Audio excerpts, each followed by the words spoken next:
Hey guys, how's it going? Hope you're doing well. My name is Crown, and today I'm going to read you some very interesting stories that I hope that you're gonna love. And now, without further ado, let's go!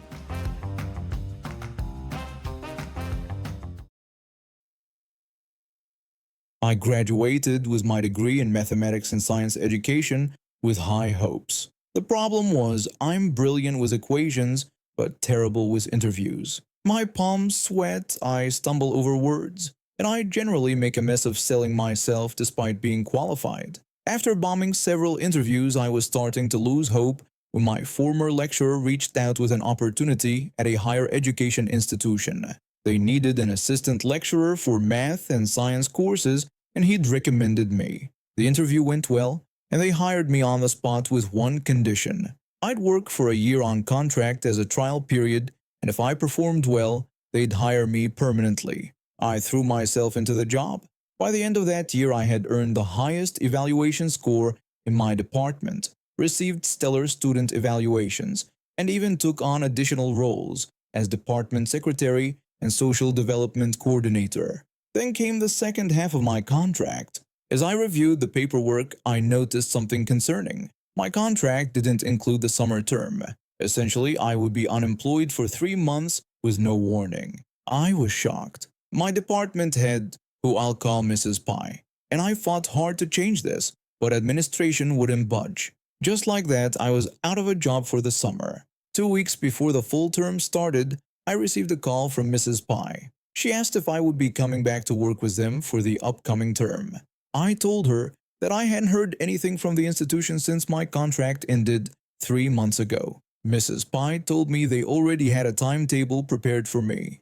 That call kicked off an absurd back and forth with the administration. First, they asked me to write a letter explaining why I was upset about not being paid for 3 months. Then they offered to put me back on another contract if I returned. When I tried to get more information, they said I wasn't privy to discussions about my own employment. The final straw was when they implied no other institution would want me, suggesting they were my only option. What they didn't know was that I already had 4 job offers on the table. I accepted a position at another institution with better pay, more flexibility, and actual respect for their staff. A week later, my old workplace called, begging me to return. I declined. About a month into my new job, I was on public transportation when I spotted a student with materials from my old institution's program.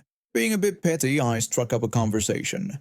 I asked the student if I could ask a question, and they agreed. I asked whether they had a math teacher. The student explained that yes, they did have one, but they were told the teacher was still on vacation and wouldn't return for another couple of weeks.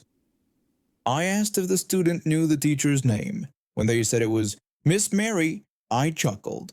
I told them I was Miss Mary and that the institution had known for weeks that I wasn't returning. I suggested they share this with their classmates. The student was shocked and angry. This wasn't a minor issue then. To get certification in their program, completing the math course was mandatory. After that encounter, I called my former lecturer who had recommended me to the institution.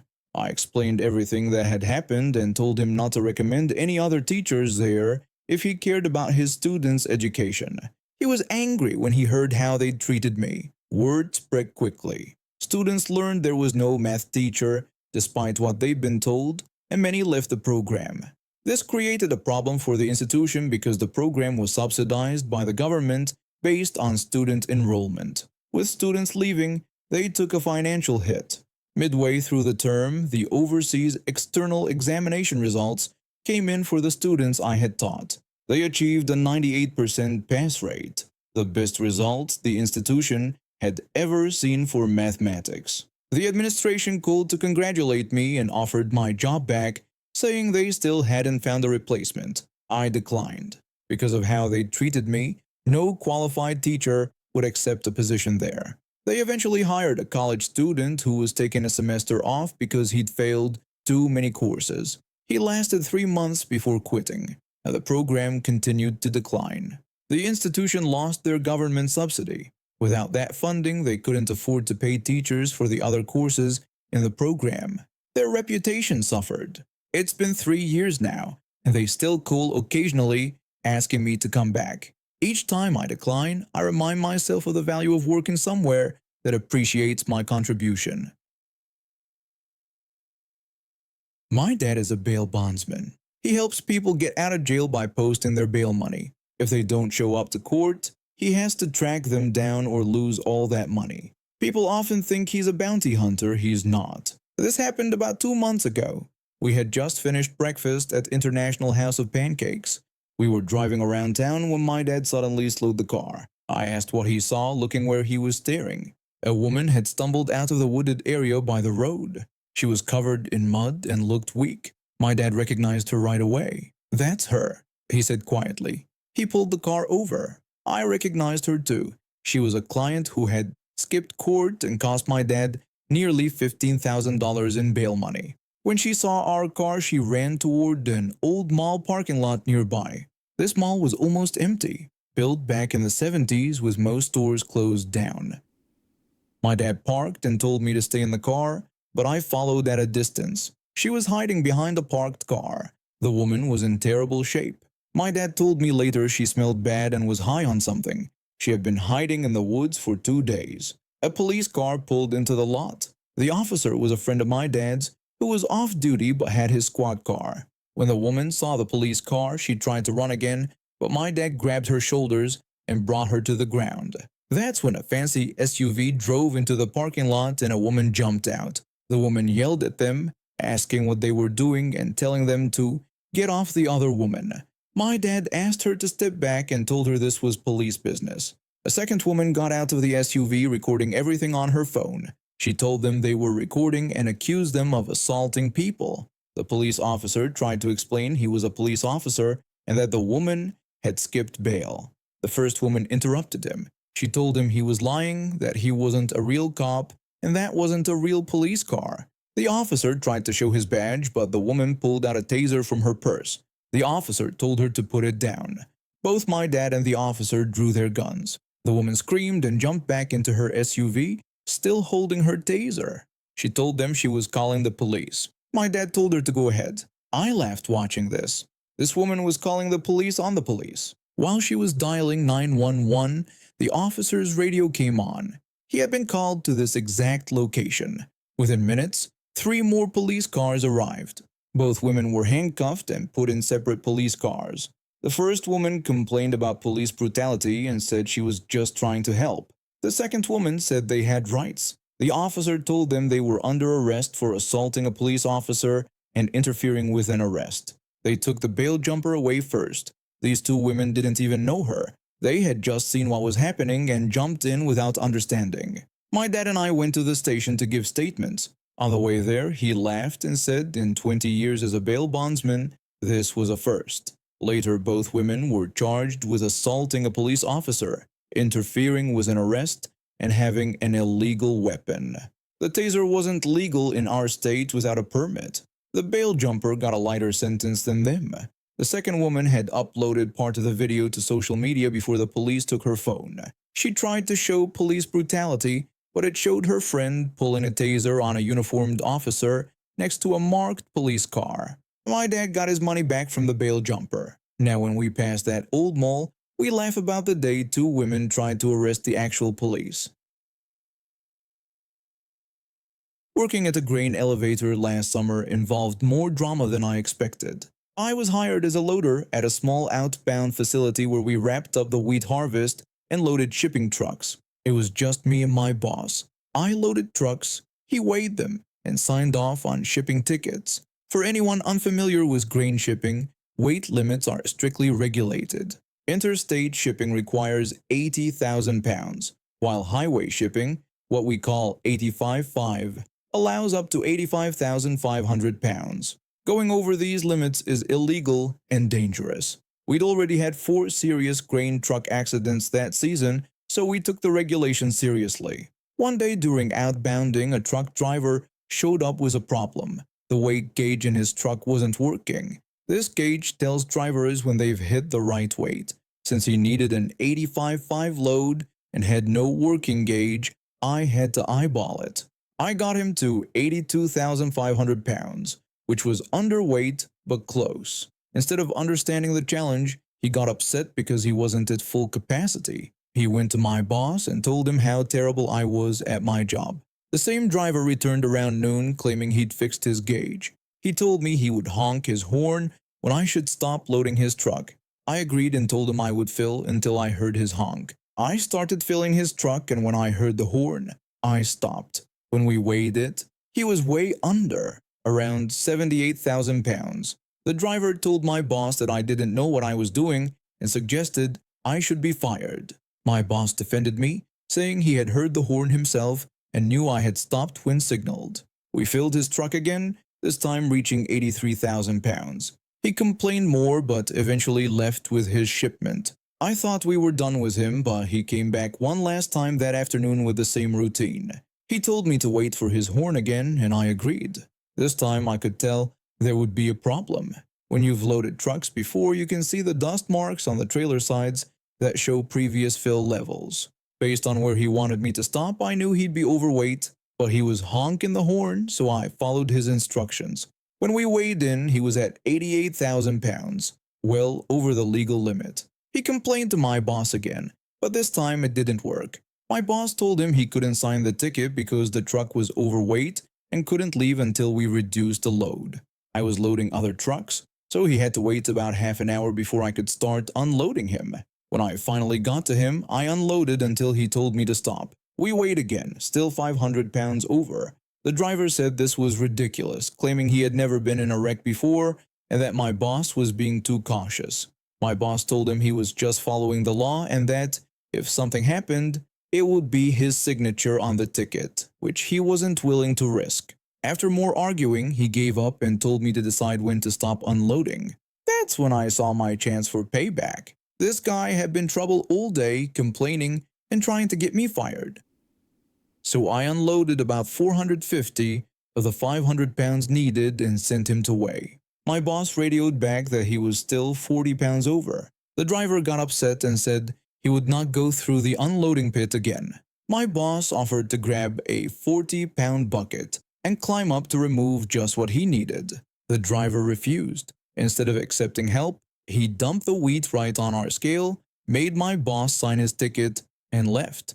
I had to clean up by shoveling 40 pounds of wheat off the scale. The whole thing kept him at our facility for about 2 hours. Enough time for him to have completed another shipment if he'd cooperated.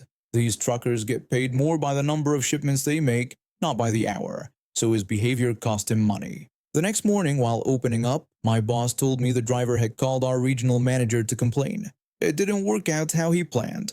My boss told me that the driver had been criticized by regional management. They weren't happy about him trying to break the law, trying to get me fired, or dumping wheat on our scale. He got transferred to an elevator another 30 minutes away from his plant. This meant longer driving time and likely one less shipment per day compared to picking up from our location. His new pickup point was the main county elevator, where they'd have no tolerance for his attitude and would likely fine him if he tried the same things there. I changed jobs twice in the past few months. With these job changes, I also had to move houses. Right now, I'm living in a shared house with 7 other people. Thankfully, I have my own room, which gives me some privacy. When I moved in, I found my nemesis. He lives across the hall from me. This guy, Nemesis, loves to smoke indoors, which is against house rules. I hate confrontation and have had bad experiences with neighbors before. A Nemesis smokes in his room, and the smell goes through the entire house. I never talk to him about it because it's in the house rules that smoking indoors is not allowed. I quit smoking a while ago, so the smell makes me feel sick. I told our landlord about the smoking. I didn't speak with Nemesis directly because he barely understands English, and when he talks to me, I just nod and don't really care what he's saying. After I reported it, the landlord called Nemesis and told him that if he smoked again, he would be kicked out and would need to find his own housing. That same day, Nemesis came to my door, angry. He asked why I told the owner instead of coming to him first about the smoking. I told him that he signed a contract with that rule in it, and it should be obvious that smoking inside wasn't allowed. This happened on October 29th. Since then, I hadn't smelled any smoke in the house until last Friday. We share a bathroom between 4 people, and last Friday morning I went to the toilet and smelled cigarettes. I saw a cigarette butt in the toilet. I reported this but didn't get any answer. Last night I had plans with a friend and needed to wake up early, so I wanted to sleep around 1:30 a.m. But Nemesis had other plans. He brought his friend over to play FIFA all night. They were yelling, screaming, and talking very loudly. I was okay with it if I could sleep, but I couldn't. At 3 a.m. he turned on music on his speaker very loudly. I was angry. I went to his room and knocked on his door loudly. I had my camera on to have proof of talking to him. This is what happened. I knocked on the door and it opened with Nemesis and his friend looking at me. I told them to turn off the music because it was 3 a.m. and I needed to sleep since I had to wake up early. They said sorry, it was all good. I told them I didn't care about their apologies and just wanted the music turned off. They kept saying okay without doing anything. I cursed and left. They turned down the music a little, but soon they turned it back up. I only tell people once, then I act. I wanted to go back and beat them up or throw their speaker out, but I didn't. I don't want problems because of jerks who don't understand simple rules. Where I live, quiet time is from 10 p.m. to 8 a.m. I texted the landlord and sent the video I recorded.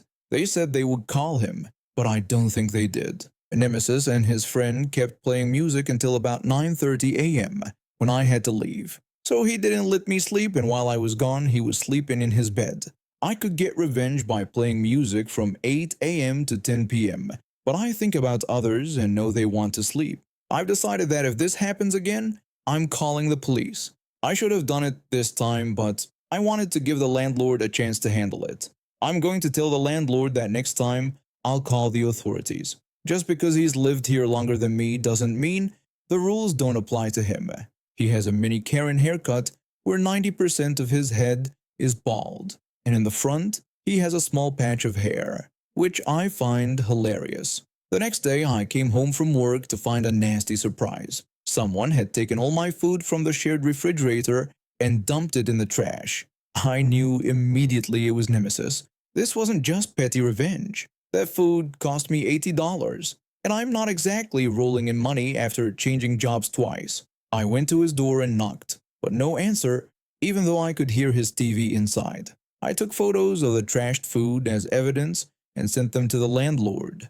This time, the landlord actually showed up in person the next day. The landlord gathered everyone in the common area for a house meeting. When confronted, Nemesis denied touching my food, but another housemate spoke up. She had seen him dumping my stuff while cursing my name. Nemesis turned red and started yelling in a mix of broken English and his native language. The landlord gave him a final warning. One more incident, and he would be evicted within 48 hours. That night was blissfully quiet. 3 days later, Nemesis left a handwritten note under my door with an envelope containing $100. The note simply said, "Sorry for food." I thought things might improve, but last weekend he was back to his old tricks. This time he and 3 friends were drinking and playing music at 2 a.m.